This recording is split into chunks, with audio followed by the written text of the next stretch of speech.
I got drunk. So he went into work and he was killed because of me. I am an alcoholic, and I am the real reason he's dead. I never understood how God could have done that or taken the better parent away, left the kids to grow up in an environment that they were not capable of handling. They have dealt with pain over the last several years, losing their father and watching the complete destruction of their mother several times. I have continued to fight my demons publicly and privately, and I'm responsible for my behavior and poor choices. I have never made excuses or blamed others like you have. I've been fortunate in my life to have 2 men that have loved me and found worth in me. I'm grateful for that. I am also grateful for my children. They have that love for you that only your mother has. It never goes away. It keeps me going even when I could not go on any longer. I'm also grateful for the funny signs Tim sends me showing he's watching over me and keeping me alive when I shouldn't have made it.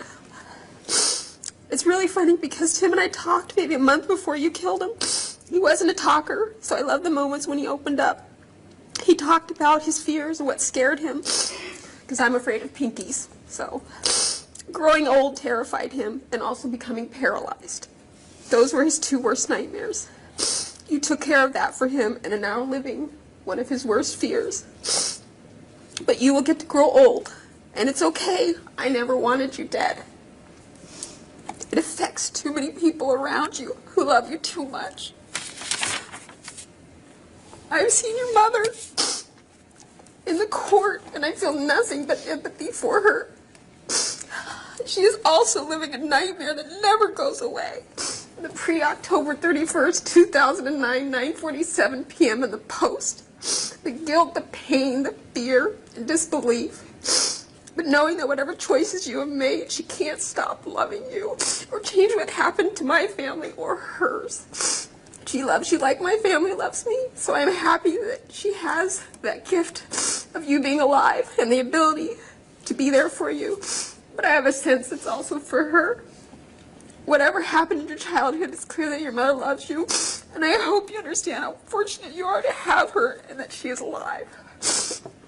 Seriously, because my children only have the knowledge that their father loved them, but you took everything else from them. So I leave you today wanting just to ask you one question. Did it all turn out the way you had planned? Because I've had countless moments where it didn't for me, so I understand that.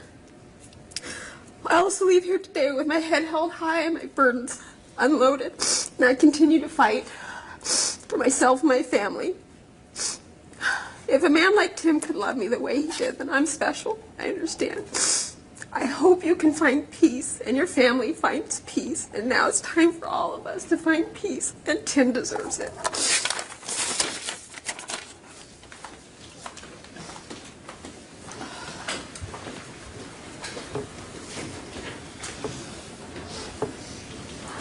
Next, Your Honor, is Officer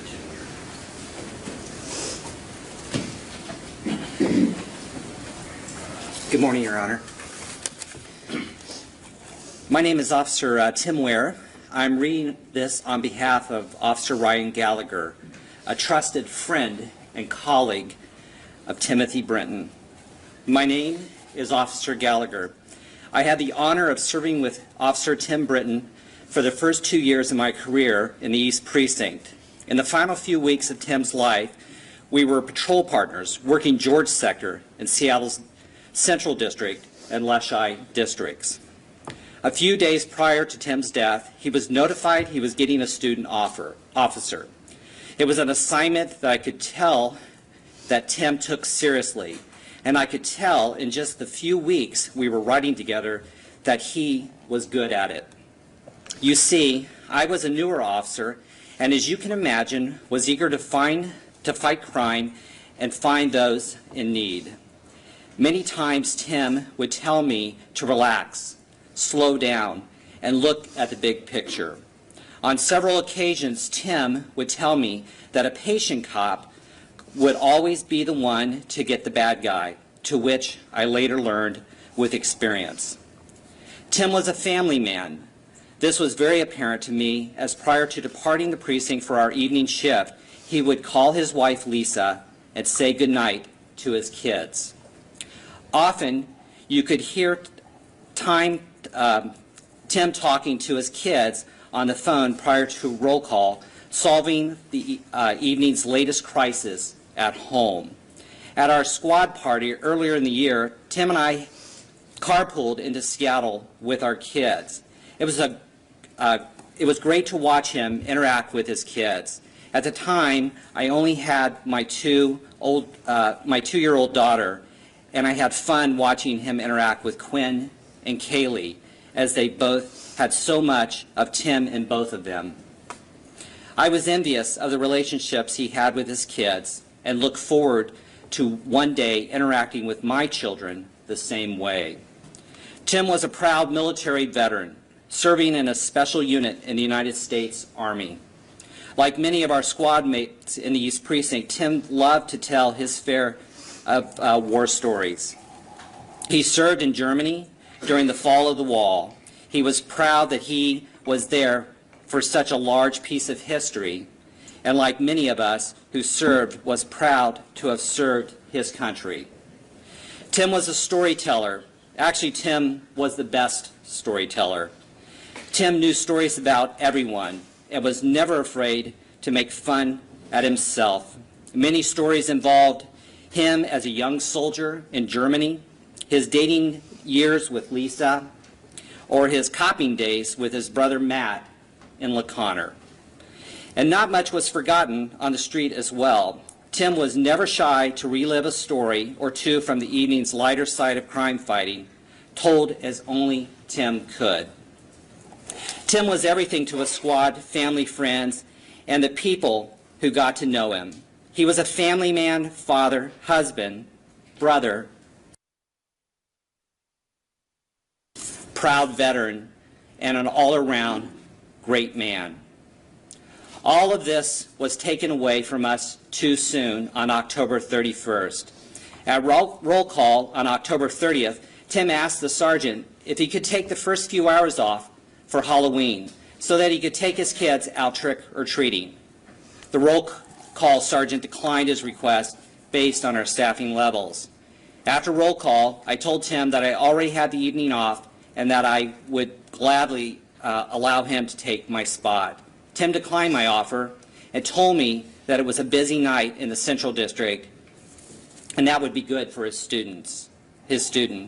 At the end of our shift in about 0500, Tim and I were finishing up a DUI collision call that turned into a voluntary commitment. Tim walked by me and thanked me for assisting him on the call and said, "I'll see you tomorrow." I reminded Tim that I was taking the evening off to take the kids out trick-or-treating. I again told Tim to take my spot as I was by far the junior man. Again, Tim declined and said it would be a good experience for my student. He looked up at me and said, "Well, I guess I'll see ya when I see you then." The next second, Tim disappeared from around the corner and was gone forever. The next time I saw Tim was at Bonnie Watson Funeral Home. Our squad was allowed to go into a viewing room to say goodbye to Tim. Tim's body lay lifeless and a bag had been wrapped around his head. Tim was gone, and his killer was somewhere out there hiding like the animal that he was. The way Tim was taken from us was calculated, brutal, and without mercy.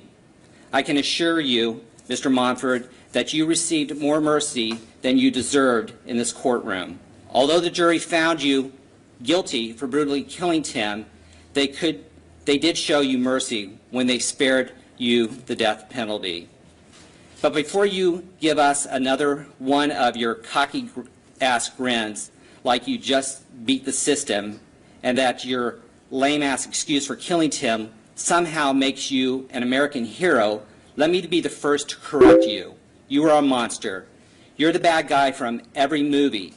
You're the one who gives people like Tim, Britt Sweeney, and the rest of police officers a job, which is to keep Seattle safe from people like you.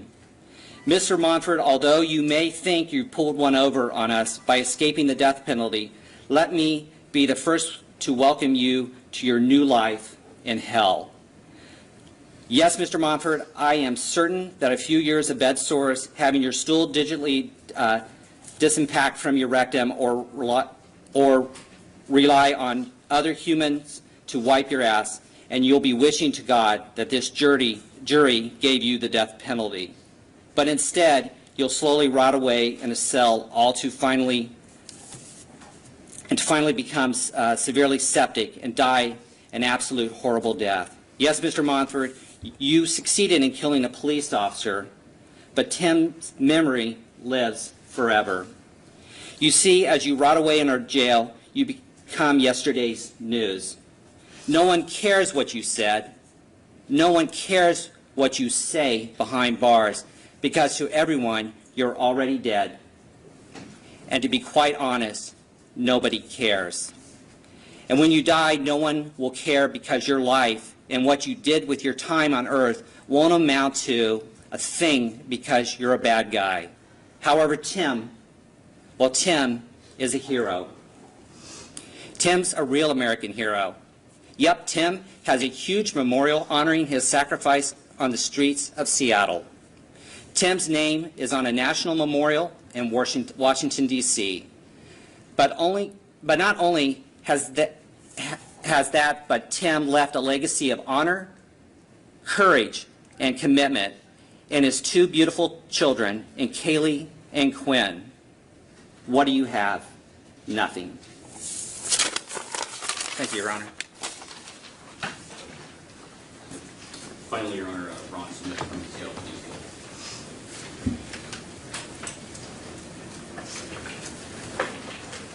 Thank you, Your Honor.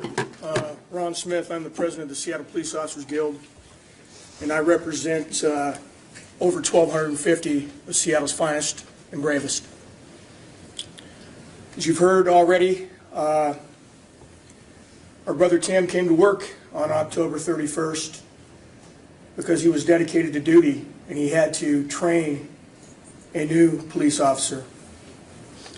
He didn't get to go trick-or-treating that night, nor will he ever go trick-or-treating again. No more Christmases, no more birthdays, no more 4th of Julys. But you, Mr. Monfort, you still have birthdays, you still have Christmas, you still have all those things. You are not a hero, you are not a patriot. Tim was a patriot. Tim served his country and served his community. If you were so concerned about police misconduct, you could have been involved in different types of movements, boards, organizations, but you chose instead to become a domestic terrorist. What you did on October 31st in killing our brother Tim and nearly killing our sister Britt did not terrify the men and women of the police department. However, you did manage to terrorize the wives, the husbands, and the children of Seattle police officers. Because they didn't know when their parents went to work, was that same domestic terrorist going to try to take them out as well. And then, when the law closed in on you in November, as 10,000 people gathered at the Key Arena to honor our brother's memory, when the heat came down on you in Tukwila, you tried to kill another one of our brothers. Except for you didn't know how to operate your firearm. It failed. And then we found that you had wired your entire place with explosives, like you're set for some type of Armageddon, bent on harming other police officers. You are not a hero, sir. You're not a patriot. You're a domestic terrorist. I, on behalf of the Seattle Police Officers Guild, accept the jury's verdict in sparing your life. I personally feel sorry for your mother and her friends and any other family you have, because they have to live with you locked up for the rest of your life. But just know that what you did not and never will dampen the spirit of those brave men and women who wake up every morning, go out and serve the community of Seattle and in the surrounding communities in Washington with dignity and honor. I only wish that you would have chose a different path in your life, but you did not. And now you must face your punishment. The only thing that's going to separate you from the hell you're about to go to is for you to find Christ and forgiveness through Him. Thank you, Your Honor. Nothing further from the state. Thank you. Thank you. Good morning, Your Honor. The court has heard from Mr. Gruenhagen, Ms. McDonald, and I over the past year. And we don't have much to add to the statements, the thoughts we presented to the jury, both in our closing arguments in the guilt-innocence phase and in the penalty phase of trial. Just briefly, I'd like to express sincere sympathy on behalf of all of us to the Brenton family. I know it doesn't mean much. But I said in my closing argument in the guilt phase that Officer Brenton was a good man and a good officer. And I meant that. He was. You know, as for Chris, Chris Monfort never tried to place blame for his actions on Hartford City, Indiana, Bethel, Alaska, his family, anybody. The decisions to present the evidence we did in this case were ours. They weren't Chris's. Chris has been prepared to accept responsibility for his actions for years. 5 years ago, we offered to plead guilty in exchange for a life sentence. That offer was turned down because the prosecutor felt he needed to seek the death penalty in this case. I guess the last comment I have is that I would like to sincerely express my gratitude to the 15 jurors who sat through 7 months of this trial, wrestling with not only a complex case, but the most difficult decision, life or death, that anybody could be asked to make. You know, that's going above and beyond the call, and I think everybody here greatly appreciates their service in this case. Thank you. The law provides that Mr. Monfort has the right to elocution.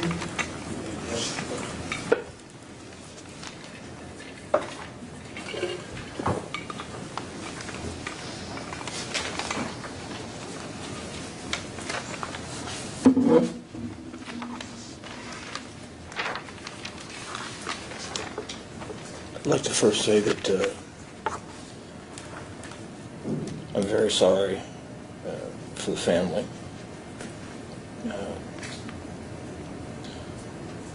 I was prepared to give my life, and when I set out to do what I felt needed to be done and what I still feel strongly about, it was my hope that I would run into an officer that had a long string of complaints for brutality and marks on his record or her record. That was my hope. I had no way of counting on that happening. It was pure luck, much in way, or it was pure random, purely random, much in the way that the cowardly officers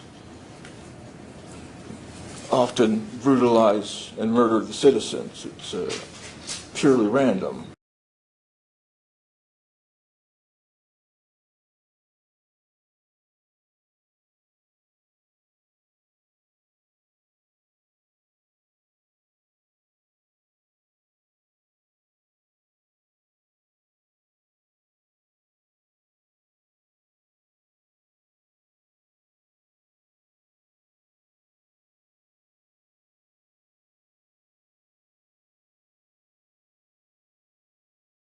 It was for kids of fallen officers or something like that. It was like a day camp.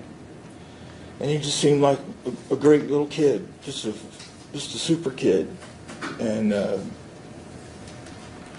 I hadn't planned on crying for any police officers. And the reason I hadn't planned on crying for any police officers or their family is because there's such a long line of citizens that have been murdered by the police. Such a long line. I've got to get in line. The police have to get in line. Where do I begin? Where do we as the people begin to do our crying?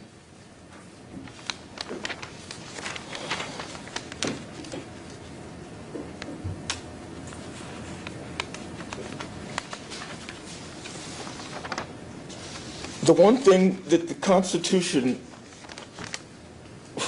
which I feel is a fantastic document, that we hold dear in our country so that we can figure out what to do with our lives and how to run our country. The one thing it doesn't do is come with a set of instructions. It doesn't tell us how to handle police that turn on us. You know, whenever you see police brutality, you usually see, you know, the couple of folks that are beating on a civilian that you call civilian. I call citizens. You call civilians so that it takes power away from the people. When you call them civilians, the civilian is a person that doesn't have any rights or freedom or often the ability to move to or from. These are people that are in wartime that are occupied by an opposing force. That's what a civilian is. A citizen has rights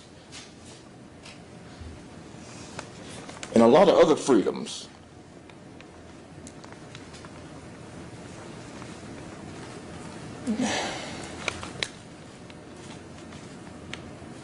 Where was I going, Carl? What was I talking about? What? Citizenship. Yeah, there's, without any instructions, we have to find our own way. And it doesn't tell you what to do when the system that you've devised doesn't work anymore.